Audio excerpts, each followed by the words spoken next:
ছেলে নাই, আরো জোরে বলেন ছেলে নাই। ও বন্ধুরা রে, আমার বলে শুনেন না, সকালবেলা তারা মুমিন থাকবে, এটা তোমার জন্য সুসংবাদ। এবার দুঃখের সংবাদটা আমার নবী হাদিসের শেষাংশে দিতেছে। আমার নবী বলতেছে,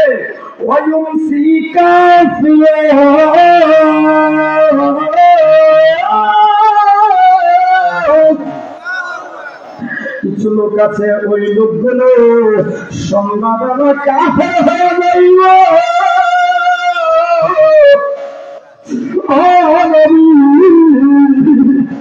সন্ধ্যাবেলা তারা কাফের হয়ে যাইব। আমরা তো কাফের হইতে চাই না, ইয়া রাসূলুল্লাহ নবী গো, আমরা তো মুমিন থাকতে চাই। আপনারা কি থাকতে চান? আরো জোরে বলুন, কি থাকতে চান? আরো জোরে। নবী গো এই মুহূর্তে আল্লাহর হাবিব হাদিসের মধ্যে বললেন, হাতের তালুর মধ্যে যেমনি ভাবে একটা আগুনের কয়লা রাখা কষ্টকর, বন্ধরা রাখতে পারবে না, নবীর উম্মতেরা রাখতে পারবে না। আল্লাহর নবী বলেন, ঈমানটা তার চাইতে আর বাঁচায় রাখা আরো বেশি কষ্টকর হবে। ইয়া রাসূলুল্লাহ নবী গো, ওই মুহূর্তে আমরা আমার ঈমানকে কিভাবে সেভ করবো, আমরা আমাদের ঈমানকে কিভাবে রক্ষা করবো? নবী আমার ডাকিয়া কয়, উম্মত, বাঁচার একটা রাস্তা আছে, বাঁচার একটা রাস্তা আছে। নবী ওই রাস্তাটা আমাদেরকে বাঁচাইয়া দেন। আল্লাহর নবী বলেন, বিল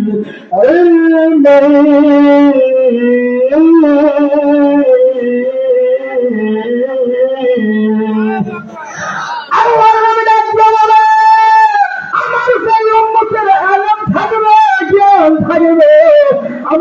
আমার যে উম্মতের মধ্যে নলেজ থাকবে, এলেম থাকার কারণে আল্লাহ পাক আমার ওই উম্মতের ঈমানটাকে রক্ষা করে দিবেন। জোরে কোন মারহাবা। আরো আওয়াজ দিয়ে বলেন মারহাবা। আমাদের এখন বয়স হয়ে গেছে, আমরা বড় হয়ে গেছি, আমরা এখন কি করে আমরা মাদ্রাসায় যাইয়া ভর্তি হব? বন্ধুরা আমার, আপনারা এখন মাদ্রাসায় যাইয়া ভর্তি হওয়া লাগবে না। আপনারা তরিকতের শিক্ষার জন্য, শরীয়তের শিক্ষার জন্য আপনারা যাইতে হবে আপন পীরের কাছে। জোরে কোন ঠিক কিনা? আরে জোরে বলেন ঠিক কিনা? ও প্রাণে মুর্শিদ, তুমি আমার হইয়া হব কান্দারি, ও প্রাণের খাজা গো, তুমি আমার হইয়া হব কান্দারি। আল্লাহুম্মা সাইয়্যিদানা মাওলানা মুহাম্মদ ওয়া আলা আলিহি মাওলানা। এখন বন্ধুরা আমার, এখন আপনাদেরকে বুঝতে হবে, এলেম অর্জন করার জন্য পীরের দরবারে যাওয়ার দরকার আছে না নাই? জোরে বলেন, আছে না নাই? আমি আবার পীরের কাছে কেন যাবো? আমি মুহাদ্দিসের কাছে গেলেই তো চলে। এই জন্য যাবেন না। আমাদের দেশের একজন প্রখ্যাত মুহাদ্দিস, যার নাম হলো মুত্তালিব হোসেন সালিহি। জোরে কোন ঠিক কিনা? এই মুত্তালিব হোসেন সালিহি বলতেছে, মিলাদকে আমরা কি কোরআন এবং হাদিসে নাই? একটু বড় করে বলা যাবে কি? নাউজুবিল্লাহ। আরে বলে বন্ধুরা আমার, বুঝতে হবে, এই মুহাদ্দিস যে বলেছে মিলাদ কি আর কোরআনেও নাই, হাদিসেও নাই। আরো করে বলেন নাউজুবিল্লাহ, আরো করে বলেন। এই লোকটার কথা ছাত্র সামনে যারা আছে সবাই যদি বিশ্বাস করে আর সেই মোতাবেক যদি মিলাদ ক্যাম্প ছেড়ে দেয়, ঈমান থাকবে না চলে যাবে? যারা বলেন থাকবে না চলে যাবে। আর যদি ওই মুহাদ্দিসের কথা না শুনে যদি আপনি মিলাদ ক্যাম্প ঠিক মতো পালন করেন, আপনার ঈমান তাজা হবে না দুর্বল হবে? আরে যারা বলেন তাজা না দুর্বল? এখন আমি জানতে চাই, হুজুর বলল মিলাদ কিয়াম নাকি কোরআনে নাই হাদিসে নাই। আমি বলবো মুক্তালেব হোসেন ওহাবীকে মিলাদ কিয়াম কোরআনে আছে হাদিসে আছে, একটু বড় করে বলা যাবে কি মারহাবা? ও আসো আমি সর্বপ্রথম জানবো আল্লাহর কোরআন থেকে। বন্ধুরা আমার, সূরার নাম হলো সূরা আলে ইমরান, আয়াত নম্বর হলো 81 থেকে 82 নম্বর আয়াত। ওই আয়াতের মধ্যে আমার আল্লাহ ঘোষণা করেন, ওয়া ইযা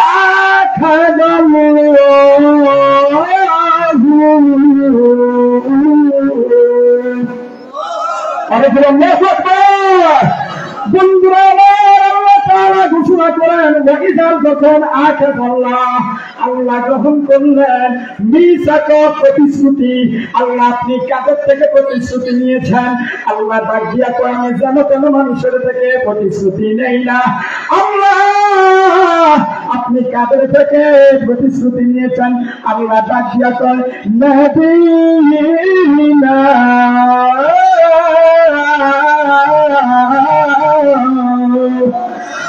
আমি আল্লাহ নবীদের থেকে প্রতিশ্রুতি নিয়েছি। লামা আতাইতুকুম, যখন আমি তোমাদেরকে দান করব মিন কিতাবি, কিতাব ও হিকমাতিন, এবং হিকমত। সুম্মা জাআকুম রাসূলুন মুসাদ্দিকুন লিমাকুম লিতুমিনুনা বিহি ওয়া লা তানসুরুহু ওয়া লা আকরারতুম ওয়া আকাসতুম আলা যালিকুম ইসরি قالوا أكررنا قال فاشهدوا على ما كن من الشاهدين।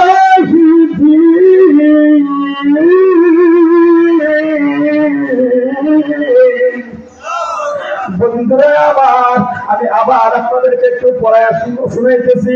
সূরা আল ইমরানের মধ্যে আল্লাহ তাআলা ঘোষণা করতেছেন, ওয়া ইযা আকাযাল্লাহু মিসাকান নাবিয়্যিনা লামা আতাইতুকুম মিন কিতাবি ওয়া হিকমাতিন সুম্মা জাআকুম রাসূলুন মুসাদ্দিকুন লিমা মা'াকুম লাতু'মিনুন্না বিহি ওয়া লা তানসুরুন্নাহু ওয়া আকরারতুম ওয়া أخذتم على ذلكم إصري قالوا أقررنا ولا فاشهدوا وأنا معكم من الشاهدين।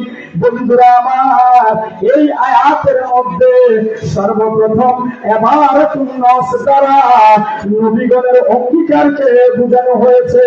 এবার আমার প্রাণের ভাইয়েরা, এই আয়াতের মধ্যে নবীগণের অঙ্গীকার বুঝাই আল্লাহ শেষ করেন নাই, সাথে সাথে রোজে আগুনের মধ্যে আমার আল্লাহ রাব্বুল আলামিন নবীদের সাথে যে ওয়াজ করেছেন, নবীদের সাথে যে সম্মেলন করেছেন, ওই সম্মেলনটা আমার প্রাণের ভাইয়েরা গো দালালাতুন নাস দ্বারা প্রমাণিত হয়েছে। এবং ওই সম্মেলনের মাঝে আমার নবীজি আগমনের কথা আল্লাহ তাআলা বলেছেন।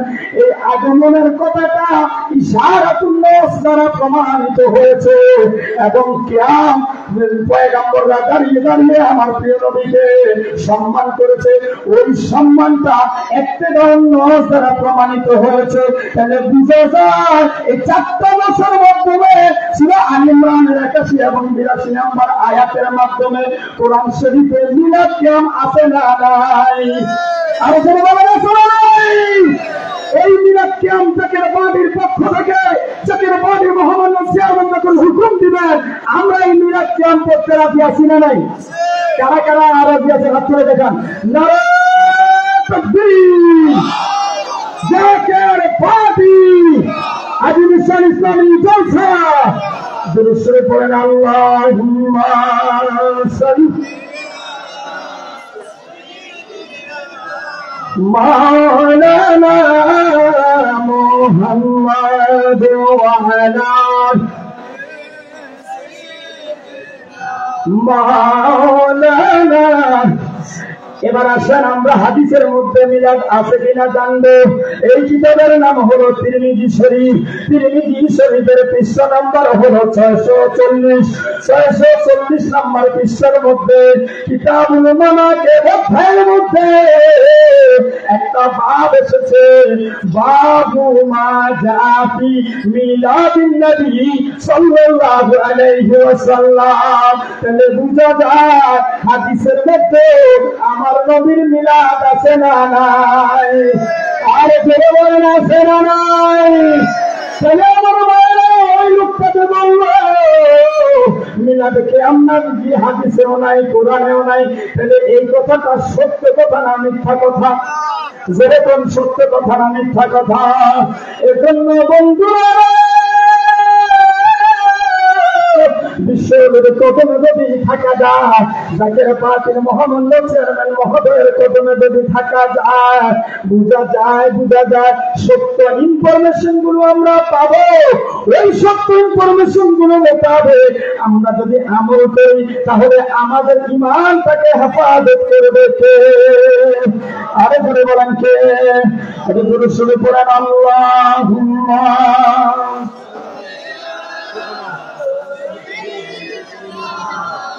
مولانا محمد وعلى آله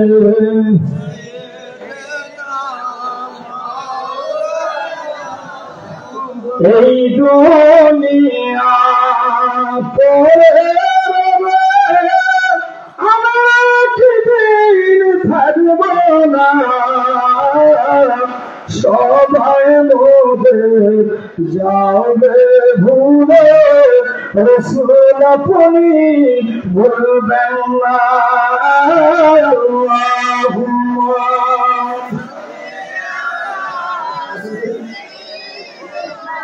মাওলানা মুহাম্মদ ওয়ালা আলিহি মাওলানা। আমার বন্ধুরা আমি আপনাদের কাছে একটা হাদিস উপস্থাপন করব। যে হাদিস কানা তিরমিজি শরীফের মধ্যে এসেছে, পৃষ্ঠা নম্বর হলো 651, হাদিস নম্বর হলো 3696। হাদিস কানা বর্ণনা করেছেন হযরত আবু হুরায়রা রাদিয়াল্লাহু তাআলা আনহু। তিনি বলতেছে আন্না রাসূলুল্লাহি সাল্লাল্লাহু আলাইহি ওয়াসাল্লাম, একদিন আমার নবী, কার নবী? আমার নবী। জোরে বলেন কার নবী? নবী আমার ঘুরতে গেল গো। নবীজি সফরে বের হলো। নবীজি যখন সফরে বের হলো, নবীজির সাথে নবীজির সাহাবী হযরত আবু বকর রাদিয়াল্লাহু তাআলা আনহু, হযরত ওমর রাদিয়াল্লাহু তাআলা আনহু, হযরত উসমান রাদিয়াল্লাহু তাআলা আনহু তিনারা ছিলেন। আল্লাহর নবী ঘুরতে যেতে যেতে যেতে যেতে আমার প্রিয় নবী একটা পাহাড়ের মধ্যে উঠলেন। জোরে কোন সুবহানাল্লাহ। আপনাদের চারপাশে তো পাহাড় আছে না নাই? জোরে কোন আছে না নাই? আপনারা অনেক সময় এই পাহাড়ের মধ্যে ঘুরতে যান না? চা বাগানে ঘুরতে যান না? নবী আমার রাহমাতাল লিল আলামিন, নবীদের নবী সাহাবীদেরকে নিয়ে ঘুরতে বের হলো গো। নবীজি যখন ঘুরতে বের হলো, এই সাহাবীদেরকে নিয়ে আমার নবী যখন পাহাড়ে উঠল, নবী আমার রাহমাতাল লিল আলামিন পাহাড়ে উঠতে দেরি গো। পাহাড়ের কম্পন সৃষ্টি করিতে আর দেরি হয় না। পাহাড় কি করতেছে? কাঁপতেছে। জোরে বলেন কি করতেছে? আচ্ছা, আমি স্টেজে উঠলাম, উঠার পরে এখন যদি স্টেজ থরথর করে কাঁপা আরম্ভ করতো, তাহলে কিন্তু এই স্টেজে বসে ওয়াজ করা সম্ভব হইতো? নবী আমার সাহাবীদেরকে নিয়ে বসে বসে পাহাড়ে একটু আরাম করবেন, কথাবার্তা বলবেন, কিন্তু দেখা যায় ওই পাহাড় থরথর করে কম্পন করা শুরু হয়ে গেছে। আল্লাহর নবী ডাক দিয়া কয়, ইয়া জাবালু, আল্লাহু আকবার, আমার প্রাণের ভাইয়ের আগে আমাদের সামনে যে পাহাড়টা আছে এই পাহাড়টাকে আরবিতে বলা হয় জাবালুন। আমি যদি 1000 বার ইয়া জাবালুন ইয়া জাবালুন বলে ডাক দেই, একটা বারও কিন্তু পাহাড় আমার এই ডাকের জবাবে লাব্বাইক বলবে না, জোরে কোন ঠিক না? কারণ কি? কারণ আমি যেই কথাগুলো বলি আমার কথাগুলো পাহাড় বুঝে না, এই জন্য উত্তরও দিতে পারে না। কিন্তু আমার দয়াল নবী, নূরের নবী, আমার নবী গো, যিনি পাহাড়ের নবী, যিনি গাছের নবী, যিনি 18,000 মাখলুকাতের নবী, যেরকম ঠিক কিনা?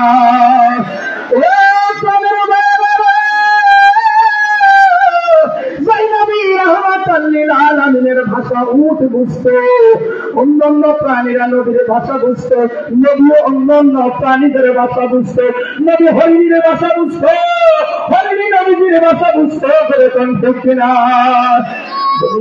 আমার এবার আল্লাহর নবী, রাহমাতাল লিল আলামিন নবী, কামলিওয়ালা নবী, মায়ার নবী রে, নবী যখন ডাক দিলেন ইয়া জাবাল, পাহাড় ডাক দিয়া আল্লাহ পাইক ইয়া রাসূলুল্লাহ। নবী ডাক দেওয়ার সাথে সাথে পাহাড় জবাব দিল। পাহাড়কে এই জবাব দেওয়ার শক্তি দিয়েছে কে? আরো করে বলেন কে? আল্লাহর নবী, কামলিওয়ালা নবী, মায়ার নবী যখন পাহাড়কে ডাক দিল, পাহাড় ডাক দিয়া তো নবী গো, আল্লাহর নবী ডাক দিয়া কয় পাহাড় তুমি কাঁপো কেন? বলে নবী গো আপনি আমার উপরে উঠেছেন, আপনি নবীর সাথে যদি আমার বেয়াদবি হয়ে যায় ইয়া রাসূলুল্লাহ আমি তো ধ্বংস হয়ে যাব। একটা পাহাড় পর্যন্ত আমার নবীর সাথে বেয়াদবি করতে চায় না, গোস্তাগি করতে চায় না, নবীর সম্মান দেয়, অথচ আমরা মানুষ হইয়া এই নবীর সম্মান দেই না, করে কোন ঠিক কিনা? এজন্য কবিতা দিয়ে বলে গাছে ছিল মাছে ছিল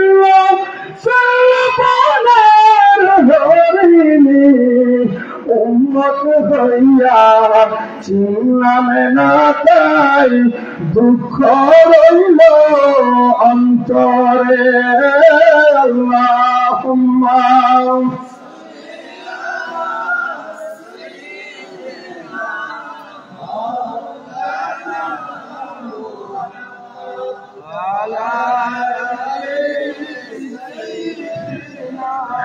মাওলানা।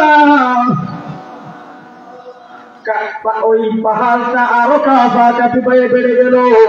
আল্লাহর নবী ডাক দিয়া এবার আমার প্রিয় নবীর কদম মুবারক দিয়ে আল্লাহর প্রিয় নবী পাহাড়ের মধ্যে একটা আঘাত দিলেন। নবীজি আঘাত দিয়া বলে পাহাড়ে তুমি কেন এত কাঁপাকাঁপি করতেছ? তুমি কি জানো না তুমি পাহাড়ের উপরে একজন নবী আছে, তুমি পাহাড়ের উপরে একজন সিদ্দিক আছে, তুমি পাহাড়ের উপর শহীদ আছে। একটু বড় করে বলা যাবে কি মারহাবা? কি আছে? নবী আছে। দ্বিতীয়বার রাসূলুল্লাহ বললেন একজন সিদ্দিক আছে। তৃতীয়বার রাসূলুল্লাহ সাল্লাল্লাহু আলাইহি ওয়াসাল্লাম বললেন শহীদ আছে। জোরে বলুন সুবহানাল্লাহ। বন্ধু আমার, এখন আমার প্রশ্ন হলো নবী আছে মানে আমার নবী রাহমাতাল লিল আলামিন, এটা বুঝতে পারলাম, কিন্তু আমার প্রিয় নবী আরেকজনকে বলছেন সিদ্দিক আছে। সিদ্দিক মানে হলো সত্যবাদী, সত্যায়নকারী। এই সত্যায়নকারীকে তিনি কিভাবে সত্যায়ন করলেন, কিভাবে ওনার নামের সাথে এই লোকটা আসলো? আমার প্রাণের ভাইয়ের আগে তখনও তিনি কিন্তু সিদ্দিক হন নাই। সুবহানাল্লাহ। আর জোরে বলুন না সুবহানাল্লাহ। সিদ্দিক মানে হলো সত্যবাদী, সত্যায়নকারী।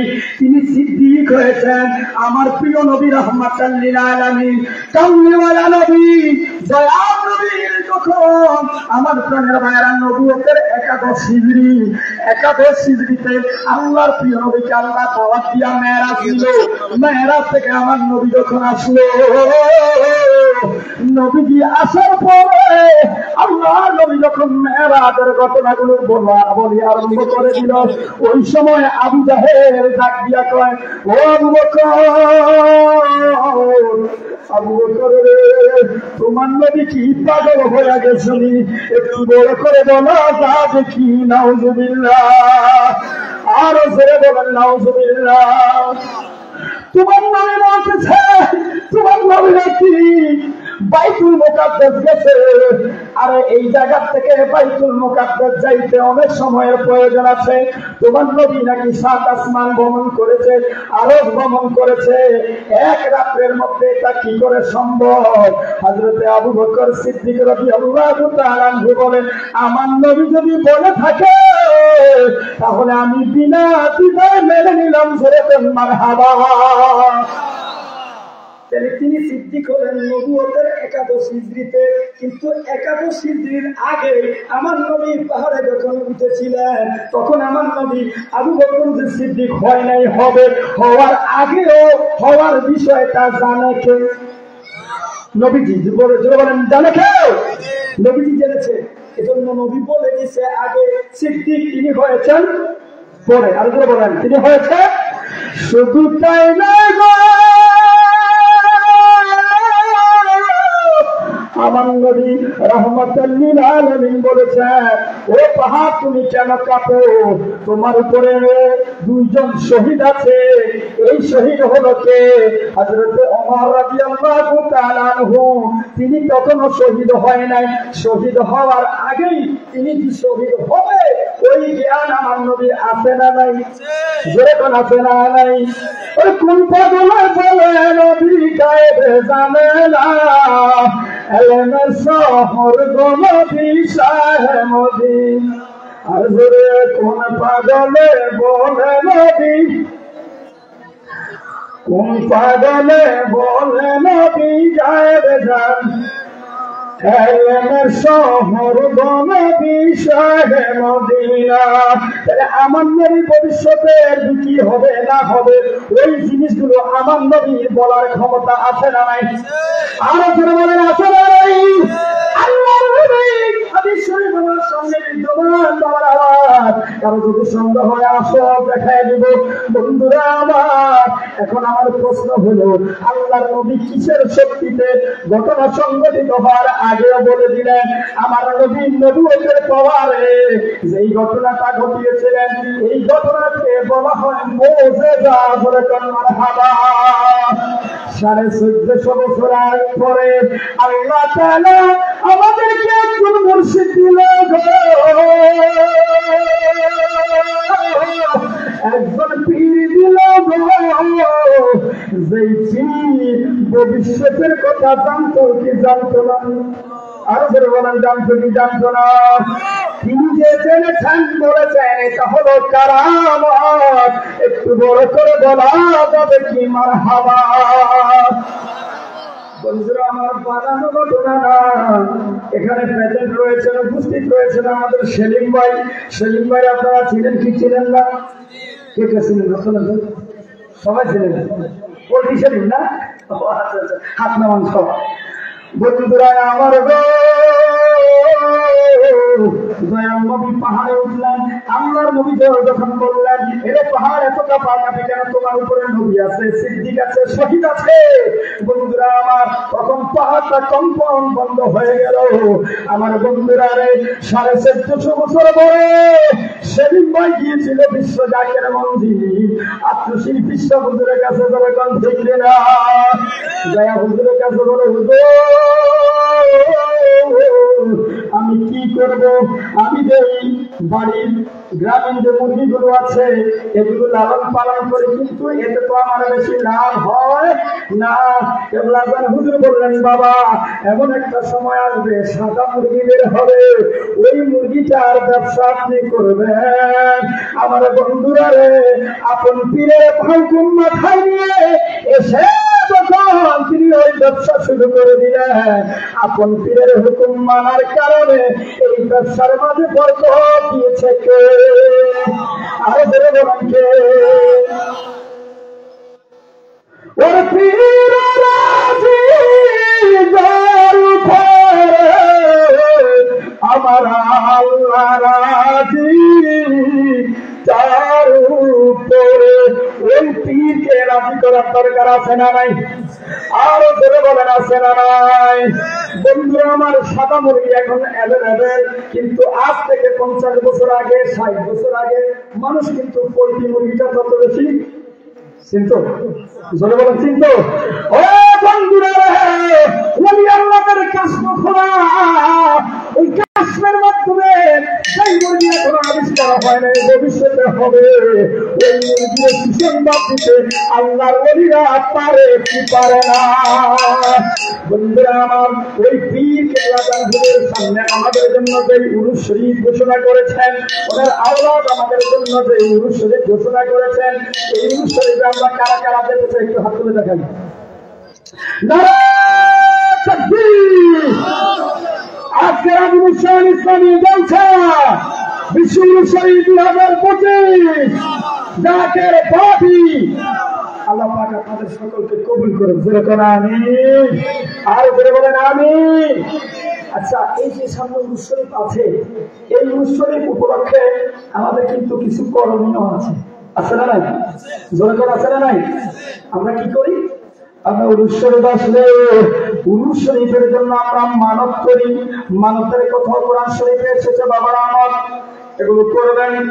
কারণ আপনি যদি দান করেন, আল্লাহর নবী বলেছে as-সাদাকাতু তারাদ্দুল বালা। মানুষ যখন সাদকা করে, মানুষ যখন দান করে, ওই দান করার কারণে বিপদ আপদগুলো দূর করে দেয় কে? জোরে বলেন কে? এজন্য আমাদেরকে বিশ্ব উরুস শরীফে যেন আমরা জানে মানে খেদমত করতে পারি। জোরে বলে আমিন। এটা উরুস শরীফ পড়ে আল্লাহুম্মা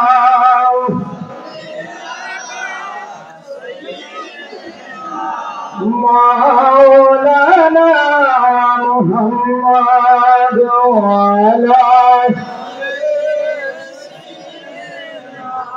মাওলানা। বন্ধুরা আমার, এবার আমরা চলে যাবো শানের সালাতের দিকে। এরপরে আমরা আবার আসবো শানে বেলায়েতের মধ্যে। আল্লাহর নবী রাহমাতাল লিল আলামিন কামলিওয়ালা নবী কেমন নবী ছিল গো? আমার নবী রাহমাতাল লিল আলামিনের চুল মুবারক যখন কাটা হতো, সাহাবীরা পাশে বসে থাকতো। নবীর চুল মুবারক কাটতে দেরি, সাহাবায়ে কেরাম আমার নবীর চুল মুবারক গুলো নিতে আর দেরি করতো না। জোরে কোন মারহাবা। আমার নবী যখন থুতু মুবারক ফেলে দিত, সাহাবায়ে কেরাম ওই থুতু মুবারক গুলো হাতে নিয়ে তাদের জামার মধ্যে লাগাইতো। আমি যদি এখন এখানে থুতু ফেলি, আপনারা আমার থুতু গায়ের মধ্যে মাখবেন? জামায় মাখবেন? মাখবেন না। কিন্তু সাহাবায়ে কেরাম কিন্তু রাসূল আকরাম সাল্লাল্লাহু আলাইহি ওয়াসাল্লাম থুতু মুবারক ফেললে তারা আল্লাহর হাবিবের ওই থুতু মুবারক নিয়ে শরীরের মধ্যে, জামা কাপড়ের মধ্যে মাখত। সাহাবায়ে কেরাম বলতো, আমরা গরিব মানুষ ছিলাম, দামি দামি আতর কিনার মতো দিনার দিরহাম আমাদের কাছে থাকতো না, ছিল না। কিন্তু আমাদের শরীর থেকে যখন গান বের হতো, আমাদের পোশাক গুলো যখন বন্ধ হয়ে যেত, আমরা দয়াল নবীর দরবারে চলে যেতাম। আমার নবীর শরীর মোবারক থেকে যখন গান মোবারক বের হতো, ওই গান মোবারক গুলো আমরা শিশির মধ্যে, বোতলের মধ্যে সংরক্ষিত করে রাখতাম। যখন বিয়ের অনুষ্ঠান লাগতো, আমাদের ছেলে মেয়ের, অন্যান্য পরিবার পরিজনের, আমরা ওই শিশির থেকে নবীর গান মোবারক গুলো যখন জামার মধ্যে দেখতাম, দিতাম, আমরা দেখতাম মেশকাম্বর চাইতেও আরো বেশি সুগন্ধ বের হয়ে যাইত। আরো জোরে করে আল্লাহু আকবার, আরো জোরে বলেন ইয়া রাসূলুল্লাহ। আমার প্রিয় ভাইরা, এজন্য আমার আপনার হলো গান, নবীজির হলো গান মোবারক। নবীজি কি? আরো জোরে বলেন নবীজি কি? ফুল মোবারক, গান মোবারক। নবীজির একজন সাহাবী, তিনি আমার প্রিয় নবী রাহমাতাল লিল আলামিন নবী, তিনখানা চুল মোবারক সংরক্ষণ করেছে। কয়টা চুল? জোরে বলেন না কয়টা? আরো জোরে বলতে হবে কয়টা? আমরা কি চুল রাখি না? সেগুলোর মধ্যে চুলগুলো ফেলে দেই না? যারা বলে রসুল আমার মতো, কেমনি রসুল তোমার মতো? রসুল্লাহর চুল ছিল, চুল মোবারক, সাহাবায়ে কেরাম সেগুলো সংরক্ষণ করে রাখতো। বলক শহরের একজন ব্যক্তি ছিল, একজন সওদাগর ছিল, ব্যবসায়ী ছিল, যিনি আমার প্রিয় নবী এই তিনটা চুল মোবারক সংরক্ষণ করে রাখলেন। যেরকম মারহাবা। ওই ব্যবসায়ীর সন্তান ছিল কয়জন? দুইজন। যেরকম সন্তান ছিল কয়জন? দুইজন সন্তান ছিল। নবী তিনখানা চুল মুবারক তিনি সংরক্ষণ করে রাখলেন। ওই চুল মুবারক গুলো যখন আমার নবীর কথা মনে হয়ে যাইত,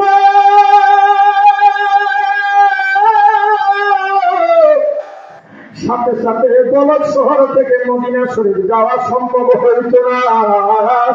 একটু দূরে যাওয়া যখন সম্ভব হইত না, তখন নবীজির ওই তিনখানা চুল মুবারককে এসে কাছে এনে ওই চুল মুবারক গুলো জিয়ারত করত। আমার বন্ধুরা এইভাবে চলতে থাকলো।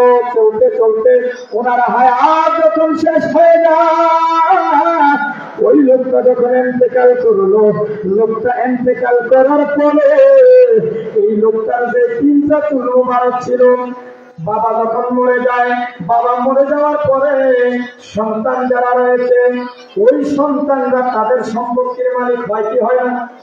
হয় না? কারো যদি 10 বিঘা সম্পদ থাকে, সন্তান যদি 2জন থাকে, তাহলে তাদের মধ্যে আলাদা আলাদা করে অর্ধেক করতে দিয়ে দেবে। আমার বন্ধুরা গো, কামলিওয়ালা নবী, দয়াল নবী, ওই সাহাবী বলক শহরের ব্যবসায়ী, যিনি অন্যান্য সম্পদগুলোর সাথে এই তিনটা চুল মোবারক ছিল।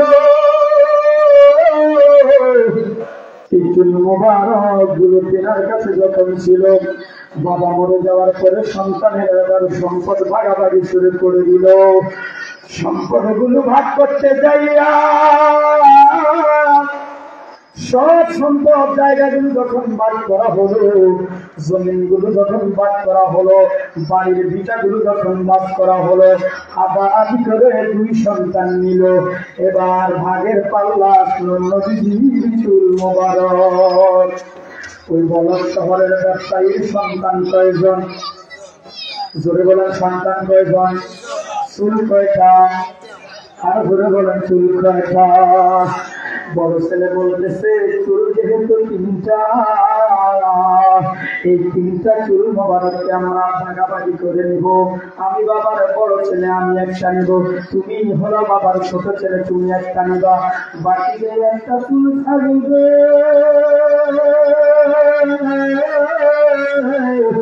ওই চুলটারে 2টা ভাগ করবো।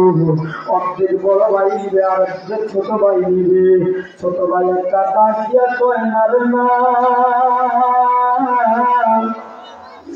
আমার দয়াল নবীর চুল মুবারককে কেটে 2 ভাগ করা হবে। আমি রাসূলুল্লাহর ভালোবাসি, আমি এটা মেনে নিতে পারবো না। আমি থাকতে আমার নবীর চুল মুবারককে 2টা ভাগ করা হবে, কেটে ফেলা হবে। নবী আমার রওজা শরীফ,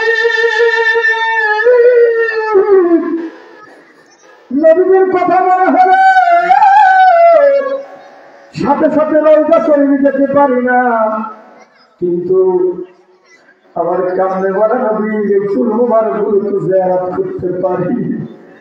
আজকে যদি এই চুল মুবারকগুলো কেটে খন্ড বিখণ্ড করা হয়, আমার নবীর রহমাতুল লিল আলামিনের কথা মনে হলে আমি কি জিয়ারত করব? ছোট ভাই বলে, তাহলে কি করবা? বড় ভাই বলতেছে, না আমি তো এই চুলকে 2 ভাগ করে তোমাকে অর্ধেক দেবো, আমি অর্ধেক নেব। ছোট ভাই একটা ডাক দিয়ে, ভাই একটা অপশন আছে, একটা কাজ করো, একটা কাজ করো। আমার বাড়ি যে সম্পদ গুলো আছে, সব সম্পদ গুলো আমি তোমারে দিয়া দিব, আর বিনিময়ে তুমি আমারে আমার প্রিয় নবীর 3টা চুল মোবারক দিয়ে দাও। আমার দুনিয়ার সম্পদের প্রয়োজন নাই, আমি দুনিয়ার সম্পত্তি চাই না,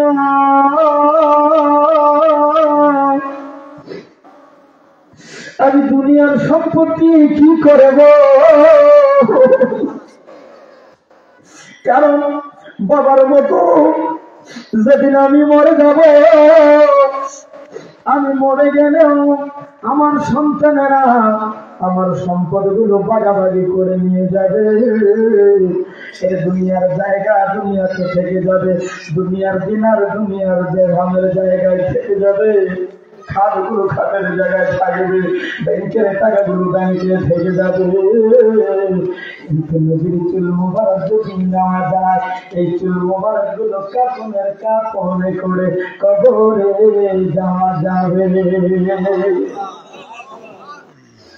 আবার দুনিয়ার সম্পদের প্রয়োজন নাই। ভাই তুমি একটা কাজ করো, আমার যে সম্পদ গুলো আছে স্থাবর সব সম্পদ গুলো তুমি নিয়ে যাও, কিন্তু আমাকে নবীর 3টা চুল মোবারক দিয়ে দাও। যেরকম সুবহানাল্লাহ। আর আমরা হলে বলতাম চুল দিয়ে কি হবে? যেরকম ঠিক চুল তো সেরে গেলে কি অ্যাভেলেবেল, কিন্তু জায়গা তো এত অ্যাভেলেবেল না, জায়গা কিন্তু অনেক অর্থকরী প্রয়োজন হয়। বন্ধুরা আমার, এক সন্তান নিল। এখন আমাদের দেশে যদি এরকম কেউ করে, যেই সন্তান স্থাবর সম্পদ গুলো না নিয়ে চুলগুলো নিবে, ওই লোকটারে মানুষ কি বলবে? কি বলবে? আর বলবে না, কি বলবে? পাগল বলবে না? নবীর প্রেমের পাগল যারা, সবাই নবীর প্রেমের পাগল যারা, নবীর প্রেমে পাগল হলে, নবীর প্রেমে জীবন দিলে জান্নাত মিলে। নবীর প্রেমের পাগল যারা কেন খেলা খেলে, বলেন নবীর প্রেমে আর জুড়ে নবীর প্রেমের পাগল যারা, নবীর প্রেমে জীবন দিলে জান্নাত মিলে। নবীর প্রেমের পাগল যারা, নবীর প্রেমের পাগল যারা প্রেম খেলা খেলে, নবীর প্রেমের পাগল যারা। এজন্য আল্লাহ কোরআন শরীফে বলে দেন, কুল ইন কুনতুম তুহিব্বুনাল্লাহ, হাবিব আপনি বলে দেন, ইন কুনতুম তুহিব্বুনাল্লাহ, তোমরা যদি আল্লাহর ভালোবাসা পেতে চাও, তাহলে আমার প্রিয় নবী মুহাম্মদ রাসূলুল্লাহর অনুগত করো, নবীজির জীবনের চাইতে বেশি ভালোবাসো।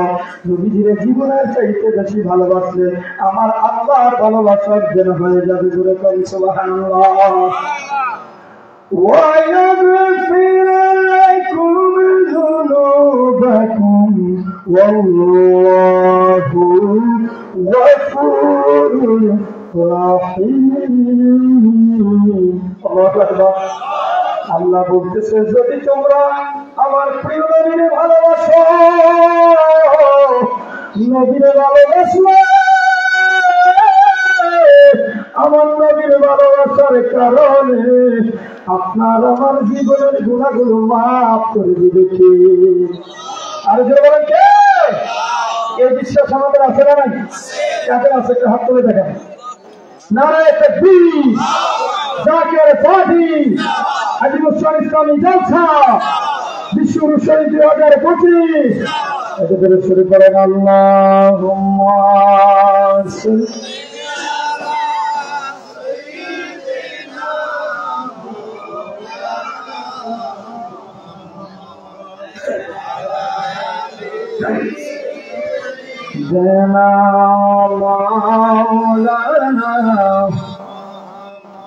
মানুষ পাগল বলবে, সাহাবায়ে কেরামদেরকে অসহযোগে পাগল বলেছিল। বন্ধুরা আমার, এই পাগল যারা হতে পারবে তারা কাল কিয়ামতে আমার নবীর সাথে থাকতে পারবে। জোরে কণ্ঠে না, নবীর প্রেমে যদি পাগল হওয়া না যায়, রাসূলুল্লাহর যদি প্রাণ খুলে ভালোবাসা না যায় তাহলে আমার প্রাণের ভাইয়েরা গুনাহ মাফ পাওয়া যাবে না। জোরে কোন ঠিক না? এই রাসূলুল্লাহর প্রেমের তালিম দেয় জাকের পার্টির পক্ষ থেকে বিশ্ব ইসলামী যে মহাসম্মেলন হয়, বিশ্ব ইসলামী যে উরুস শরীফ, ওই উরুস শরীফের মধ্যে জোরে কোন ঠিক না? সেখানে গেলে কি করে? রাত্রে গভীর রাতে পড়ে আল্লাহ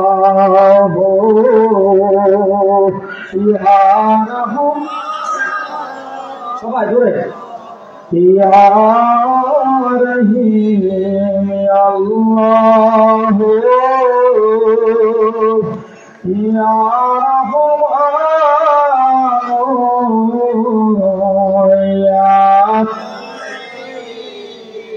ইয়া রহমাত লিল আলামিন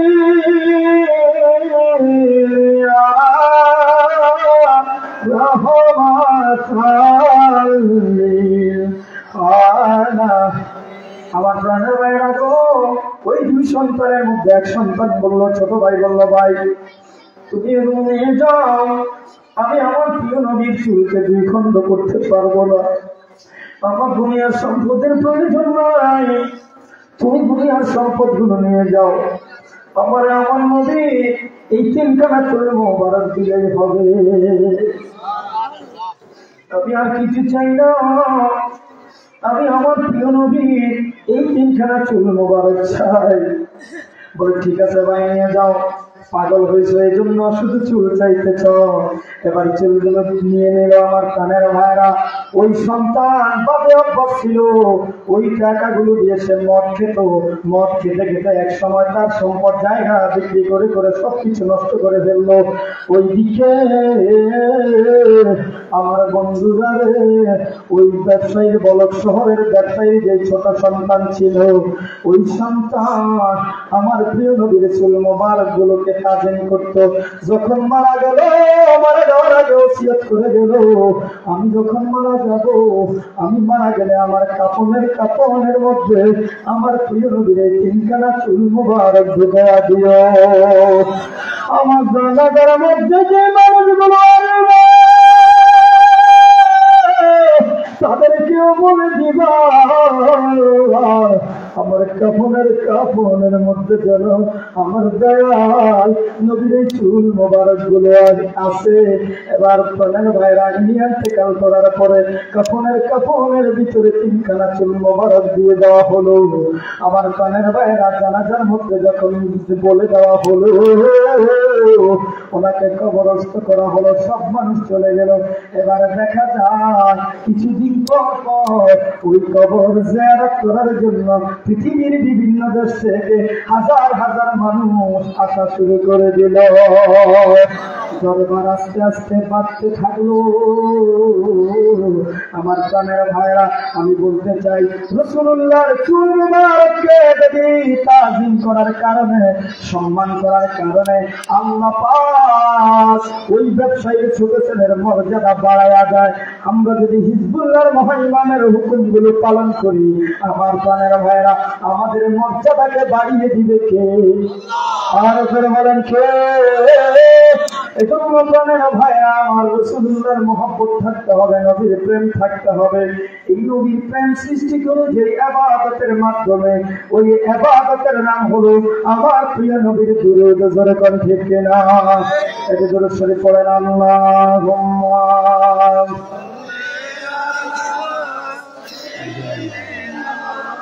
মাওলানা মুহাম্মদ ওয়া আলা আলি মাওলানা। প্রিয় ভাইরা আমার, এই ওহাবিরা আজকে শুধু মিলাদ কিয়াম, শুধু এটাকে বেদাত বলে ক্ষান্ত হয় না, এটার নাজায়েজ বলে ক্ষান্ত হয় না। আমরা যদি নামাজের পরে মুনাজাত দেই, তারা বলে এই মুনাজাতটাও বেদাত। ধরে কোন ঠিক না? আমরা যদি দোয়া করি মানুষ মারা যাওয়ার পরে, তারা বলে এই দোয়া করো বেদাত। ধরে কোন ঠিক না? আগের পার্টির কোন কর্মী যদি মারা যায়, তাদের জানাজার পরে মুনাজাত হয় কি হয় না? আর জোরে বলেন হয় কি হয় না? মুনাজাত দেওয়া জায়েজ আছে না নাই? দলিল ওয়ালান নবী সাল্লাল্লাহু আলাইহি ওয়াসাল্লাম আল্লাহর প্রিয় নবী রাহমাতুল লিল আলামিন ইরশাদ করেছেন, আমার প্রিয় নবী বলে যদি কোনো মানুষ মারা যায়, মারা গেলে ওই মৃত ব্যক্তির জন্য দোয়া করা লাগবে, জোরে কোন মারহাবা। এখন প্রশ্ন হলো, আমাদের দেশে ওহাবিরা এই দুয়ার বিরোধিতা কেন করে? তার একটা কারণ হলো এই ওহাবিদের জন্য, অভিশপ্তদের জন্য কিন্তু আমার নবী দোয়া করেন, যেরকম ঠিক না, আরো যেরকম ঠিক না। দলিল বুখারী শরীফ। এই বুখারী শরীফের পৃষ্ঠা নাম্বার হলো 175, হাদিস নাম্বার হলো 1037। এই হাদিসের মধ্যে উল্লেখ পাওয়া যায় আমার প্রিয় নবী ওহাবিদের জন্য দোয়া করে নাই, জোরে কোন মারহাবা। আর বলদ হইলে ওই বলদেরা এখন আহলে সুন্নাত ওয়াল জামাত বাদ দিয়া ওহাবিদের দলের মধ্যে যোগ দেয়, যেরকম ঠিক না। এই যে মুত্তালেব হোসেন সালিহি, এটাকে এখন আমরা বলবো মুত্তালেব হোসেন ওয়াহাবি। এই বলদে আমার প্রাণের ভাইরা আহলে সুন্নাত ওয়াল জামাত ছেড়ে দিয়ে ওহাবিদের দলে গেছে, যেরকম ঠিক না। এখন এটা ভালো করছে না খারাপ করছে? জোরে বলেন, ভালো না খারাপ? এখন এই ওহাবিদের দলে থাকা ভালো না সুন্নিদের দলে থাকা ভালো? এই যে এত ওহাবিরা শায়েখ আহমদুল্লাহ, আমরা দেখি সেও এই মুনাজাতের বিরোধিতা করে। তার কারণ আছে, তার কারণ হলো এই অভিশপ্তদের জন্য আমার প্রিয় নবী দোয়া করেন। যেরকম সুবহানাল্লাহ, তারা বলতেছে রাসূল যে তার জন্য দোয়া করেন, আমরা এখন দোয়ার বিরোধিতা করি, ঠিক না? ঠিক না? এবার আসুন আমরা জানবো আমার প্রাণের ভাইয়েরা বুখারী শরীফের 1037 নম্বর হাদিসের আলোকে অভিশপ্ত ওহাবিরা নবীজির দোয়া থেকে বঞ্চিত হওয়ার দলিল। النافع عن ابن عمر قال اللهم بارك لنا في شامنا وفي أماننا قالوا وفي نزلنا قال هناك الزلازل والفتن وبها يتلو قرن الشيطان। الله أكبر।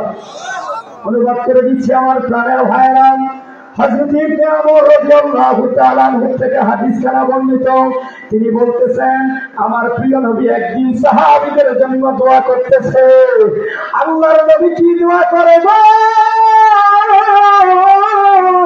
নবীজি আমার বলতেছে, আল্লাহুম্মা, হে আল্লাহ, বারিক লানা ফি শামিনা, শাম দেশে আমার যে উম্মত আছে আল্লাহ ওই উম্মতদেরকে আপনি বরকত দান করেন। ওয়া ফি ইয়ামানা, আল্লাহ ইয়ামান দেশে আমার যে উম্মত রয়েছে ওই উম্মতদের জন্য আপনি বরকত দান করেন। ওয়ালা রাবি বলতেছে, ওয়ালু, উপস্থিত যারা যে লোকগুলো ছিল ওই লোকগুলোর মধ্যে থেকে একজন যুবক বলল, ওয়াফি নজদানা, নবী গো আমার নজদের জন্য আপনি দোয়া করেন। যখন বলল কয়লা, আল্লাহর হাবিবকে অনুরোধ করা হলো নজদের জন্য দোয়া করতে, আল্লাহর হাবিব দোয়া করলেন না। কি করে নাই নবী? আর বলেন কি করে নাই? মুনাজাত শেষ হলো, মুনাজাত শেষ হওয়ার পরে আমার নবীকে বললেন, নবী গো, ও নবী, আপনি শাম দেশের বরকতের জন্য দোয়া করলেন, আপনি ইয়ামান দেশের বরকতের জন্য দোয়া করলেন। ইয়া রাসূলুল্লাহ, ইয়া হাবিবাল্লাহ, জানতে চাই আপনি আমাদের নজদের জন্য কেন দোয়া করেন নাই? আল্লাহর নবী ডাকিয়ে বলে, ওয়ালা হুনাকা যাজিলু, আমি রাসূলের জন্য দোয়া করি নাই কারণ ওই নজ থেকে ভূমিকম্প বের হবে, জোরে কোন নাউযুবিল্লাহ। শুধু তাই নয়, আমি এই নজদের জন্য দোয়া করি নাই, ওয়াল ফিতানু, এই নজ থেকে ফিতনা বের হবে, ওয়া বিহা ইয়াতলু ওয়ারু শয়তান, এবং এই নজ থেকে শয়তানের সিং বের হবে। এই জন্য আমি নবী নজদের জন্য দোয়া করি নাই। একটু বড় করে বলা যাবে কি নাউযুবিল্লাহ। এখন আমার জানতে হবে অভিশপ্ত ওহাবীদের জন্য দোয়া করে নাই কে? দোয়া নবীজি জোরে বলেন, কে করে নাই? বন্ধুরা আমার নবী তিনটা কথা বলেছিলেন। এক নম্বরে বলেছেন, আল্লাহর নবী বলেছেন জাজিলু, ওখান থেকে ভূমিকম্প হবে। দ্বিতীয় নম্বরে বলেছেন ওয়াল ফিতানে, ওই জায়গা থেকে ফিতনা বের হবে। আমাদের কি কষ্ট হইতেছে? কষ্ট হইতেছে? তাহলে একটু আওয়াজ দিয়ে দুরূদ শরীফ পড়েন, আল্লাহুম্মা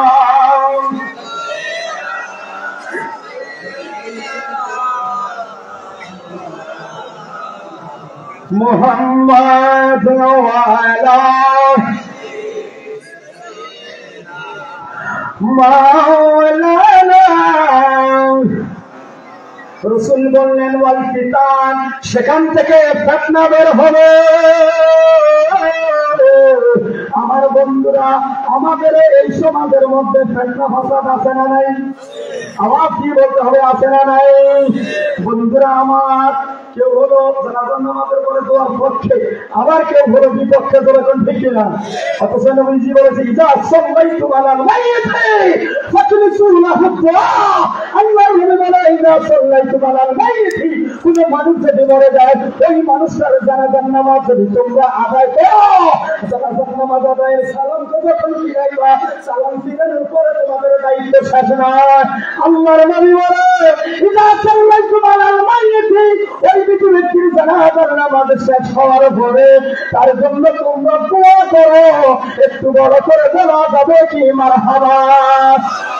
এখন আমার প্রাণের ভাইয়া, তারা বলে মুনাজাত করা যাবে না, এটা একটা সমাজে ফিতনা আছে না নাই? রাসূল বললেন আল ফিতান, ফিতনা সৃষ্টি করবে।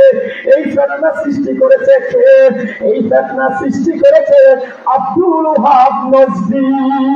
আব্দুল ওয়াহাব নজদি আমার প্রাণের ভাইয়েরা মক্কা শরীফের মধ্যে 1730 হিজরিতে জন্মগ্রহণ করেছে। 1730 হিজরিতে জন্মগ্রহণ করার পরে আব্দুল ওয়াহাব নজদি তিনি একত্ববাদের তাওহীদের একটা আন্দোলন করেছিলেন, ওহাবীবাদ আন্দোলন করেছিলেন। তিনার যে আকীদাগুলো ছিল ওই আকীদাগুলো হলো Wahhabi আকীদা।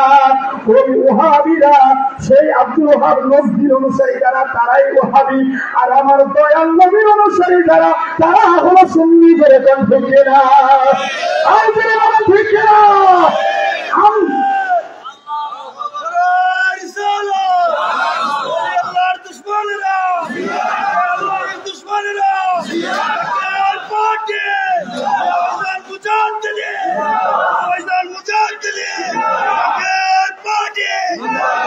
Allahumma salli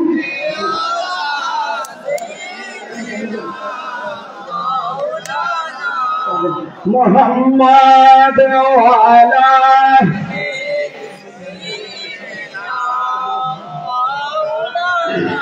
Muhammad. Allahumma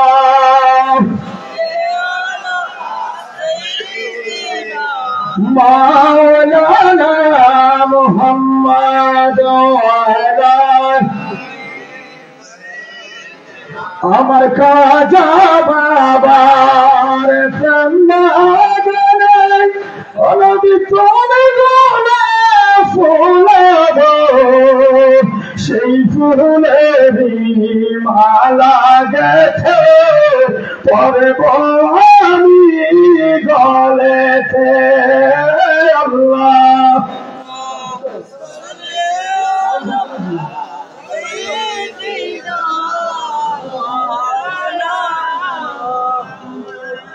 ও আল্লাহ,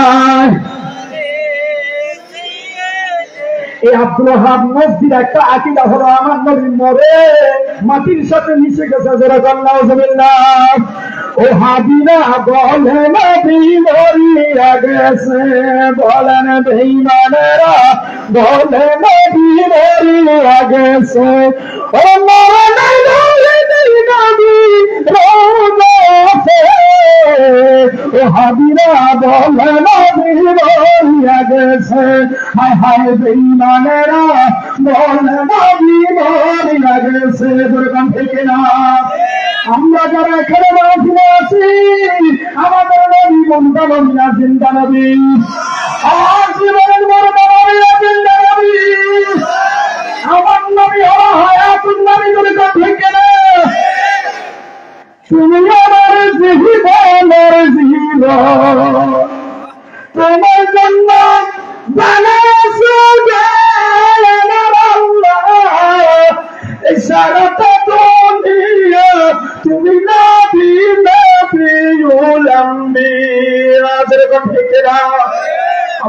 সুন্নিদের আকীদা হলো, জাকির পার্টির আকীদা হলো আমার নবী জান্নাতের মালিক, কাউসারের মালিক, জোরে বল ঠিক কিনা?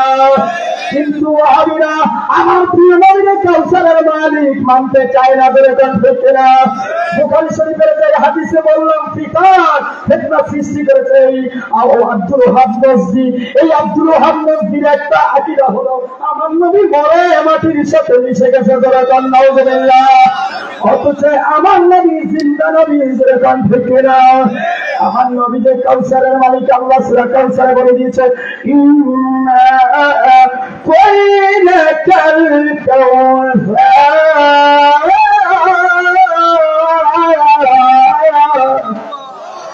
আল্লাহ দেখো ইন্না নিশ্চয় আতাইনা আমি আপনাকে দান করেছি কাল কাউসার, যেরকম মারহাবা।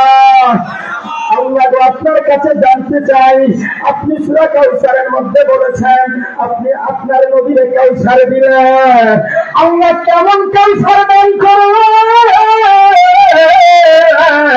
আল্লাহ ডাক দিয়া কয় আমার বন্ধুরা যেন কেন কাউসার আমি দান করি নাই, যেন কেন শরবত আমি দান করি নাই, আমি আল্লাহ এমন একটা শরবত দিলাম যেই শরবতটা মধুর চাইতে বেশি মিষ্টি, যেরকম মারহাবা। আমি আমার নবীরে এমন একটা কাউসার দিলাম যেই কাউসারটা আমার প্রাণের ভাইরা দুধের চাইতে বেশি সাদা। আল্লাহ কি আপনার বন্ধুরে কেমন কাউসার দিলেন? আল্লাহ ডাক দিয়া কয় আমি আমার বন্ধুরে এমন এক কাউসার দিলাম রে যেই কাউসারটা বরফের চাইতে বেশি ঠান্ডা, এটা যে একবার পান করবে কিয়ামত পর্যন্ত কোনদিন তার আর পানির পিপাসা লাগবে না। আমরা চাই কি চাই না? আরো করে বলেন চাই কি চাই না? এটা ধরে সে বলেন আল্লাহুম্মা সাল্লি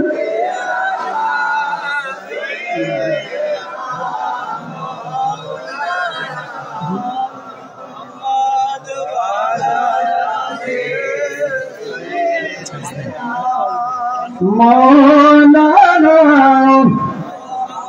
বাহিরে আপনারা যারা দাঁড়িয়ে আছেন এই শীতের দিনে আপনাদের অনেক কষ্ট হচ্ছে, আমি আপনাদেরকে অনুরোধ করে বলবো যে আপনারা প্যান্ডেলের ভিতরে চলে আসেন। বাইরে কিন্তু অনেক ঠান্ডা আছে, এই ঠান্ডার থেকে আপনারা কষ্ট না পেয়ে ভিতরে চলে আসেন। সবাই একটু মাহফিলের প্যান্ডেলে চলে আসেন, যারা সামনে দাঁড়িয়ে আছেন, আর সবাই একটু দুরূদ শরীফ পড়েন আল্লাহুম্মা সাল্লি মাওলানা মুহাম্মদ ওয়া আলা আলিহি সাইয়্যিদিনা মাওলানা। এখন যে ওয়াহাবিদের কথা বললাম, এবার আসেন বুখারী শরীফের একেবারে শেষের দিকে। হাদিস নাম্বার হলো ৭৫৬২। ওই ৭৫৬২ নাম্বার হাদিসের মধ্যে ওয়াহাবি সিনার আলামত গুলো আমার নবী বলে দিয়েছে, যেরকম আমার খাওয়া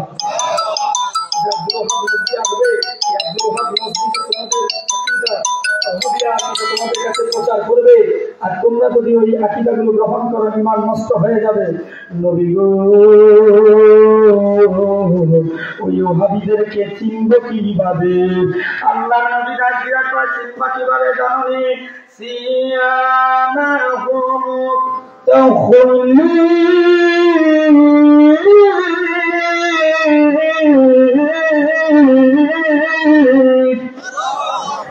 তাদেরকে চেনার আলামত হলো এই ওয়াহাবিগুলো বেশি বেশি করে মাথা কামাবে।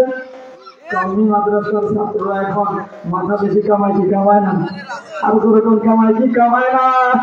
আমার বন্ধুরা রে, আল্লাহর নবী এদের সম্পর্কে আগেই বলে দিয়েছেন, এজন্য এদের থেকে আমাদেরকে দূরে থাকা লাগবে কি লাগবে না? কেবলাজান হুজুর আমাদের জন্য একটা নুহের তরি জাকির পার্টি গঠন করে দিলেন। এই জাকির পার্টিতে যদি আমরা থাকতে পারি তাহলে আমাদের ঈমান আমল হেফাজত করবে কে? আরো জোরে বলেন কে?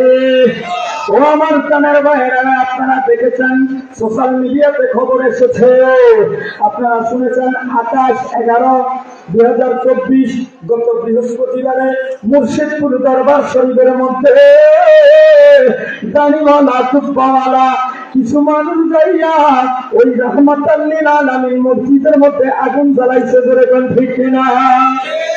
আমাদের জাকেরাবাদের কোন ব্যক্তি, কোন কর্মী, কোন নেতা, জেলা সভাপতি, থানা সভাপতি, ওয়ার্ড সভাপতি কোনদিন এইভাবে মসজিদে আগুন লাগাইছেনি? ধরে বলেন লাগাইছে? মসজিদের মধ্যে আগুন জ্বালানো এটা ভালো কাজ না খারাপ কাজ? এবার আমরা জানবো কারা লাগাইছে আগুন। বন্ধুরা আমার, 61 হিজরি কত হিজরি মনে রাখতে হবে? কত হিজরি? আমার সাথে একটু কথা বলতে হবে। কষ্ট হচ্ছে আপনাদের? ছেড়ে দেয় তাহলে যারা এই বাইরে দাঁড়িয়ে আছে না তাদেরকে অনুরোধ করবো, ঠান্ডা আছে কিন্তু বাইরে, আপনারা একটু অনুগ্রহ করে, অনেক মানুষের তারা বাইরে অবস্থান করতো, দাঁড়িয়ে আপনাদের কষ্ট হচ্ছে, বাবা শীতের দিন, আপনারা সকলে একটু ভিতরে চলে আসুন, কানায় ভর্তি হয়ে যাবে ইনশাল্লাহ। সবাই একটু করে ওই পাশে দোকানপাটে যারা আছেন আপনাদেরকেও ছবি নিয়ে অনুরোধ করবো, চলে আসুন একটু ভিতরে। আর সবাই একটু করে ছবি করেন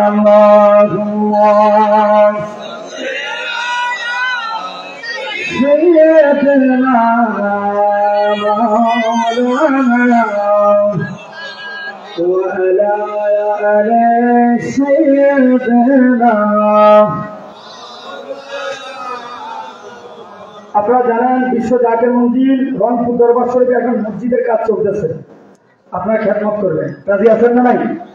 একটু দৃষ্টি করেন আল্লাহুম্মা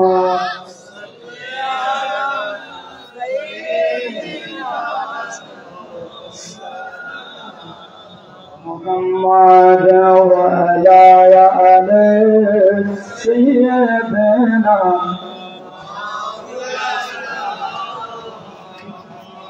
وعلى آل سيدنا مولانا। তাহলে জাকির পার্টির কাজ হলো মসজিদ প্রতিষ্ঠা করা, দূরজন ঠিক না? ওহাবীদের কাজ হলো মসজিদের মধ্যে আগুন দেওয়া। 61 হিজরির মধ্যে আমার প্রাণের বাইরে এজিদ বাহিনী যারা ছিল, এই এজিদ বাহিনীর লোকগুলো মসজিদের নববীর মধ্যে আক্রমণ করেছে। জোরে কন্যা